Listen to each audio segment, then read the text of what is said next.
Good day, everyone. I am Jordan, the moderator for this webinar. I welcome everyone to today's webinar, which is Getting Ahead of the January 2026 CMS Prior Authorization Rule, Smart RCM, Payer, and Strategy. I want to introduce our presenter for today, Dorothy D. State.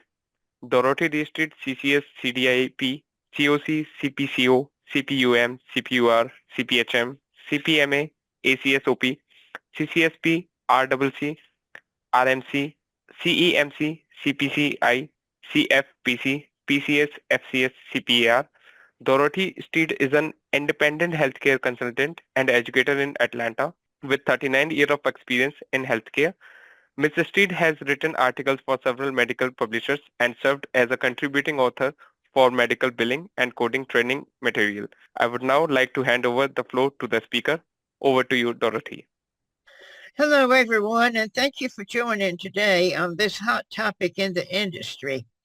As always, the beginning of a new calendar year brings forth new requirements. And so one that has been actually under scrutiny for a while, but some new requirements coming out that's going to have to do with prior authorizations.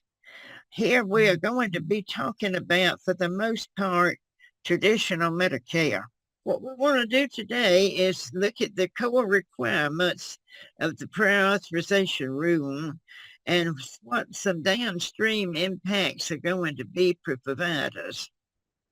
Look at changes into hospital revenue cycle workflows, intake, documentation, approval, turnaround, and your tech stack. You'll need to develop an action plan, including people, processes, and technology to mitigate the risk of delays, denials, and revenue impact.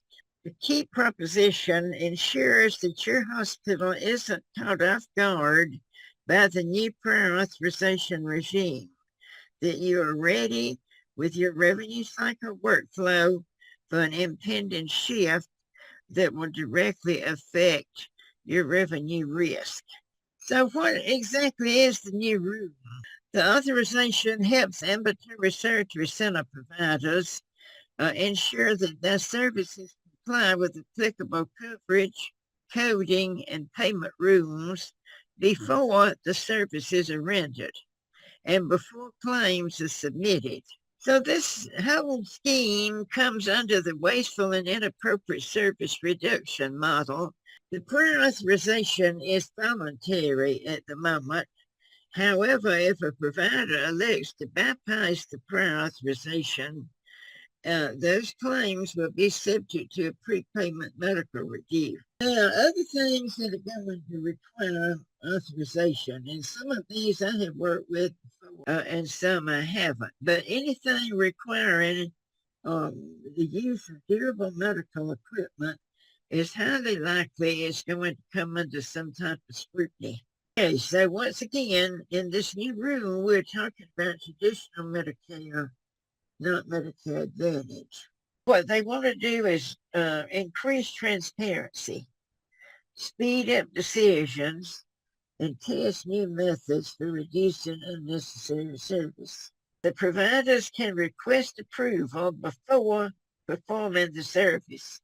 So that's a given. Before you perform the service, you need to request the approval.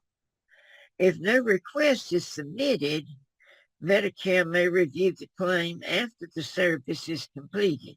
What is going to be required as these stricter requirements come out?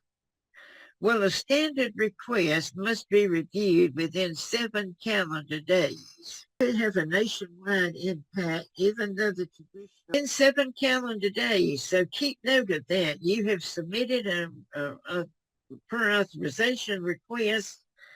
Keep track of those dates. When did you submit it? Knowing that within 7 calendar days. What do I mean about complete clinicals? We mean that in your notes, they need to show the diagnosis. Do not piecemeal, because I have seen problems come up with that multiple times, that they were sending a few documents here and another one or two here, and thinking that the payer is going to match all this up and come up with a favorable decision. That's what I have in regards to information is going to come to.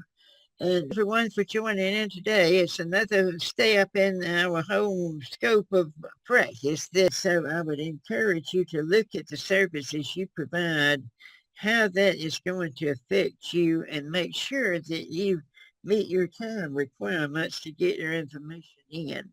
So once again, thank you for joining today. Thank you, Dorothy. That concludes the session for today. Thank you, everyone, for participating. You may all disconnect now. Have a great day ahead.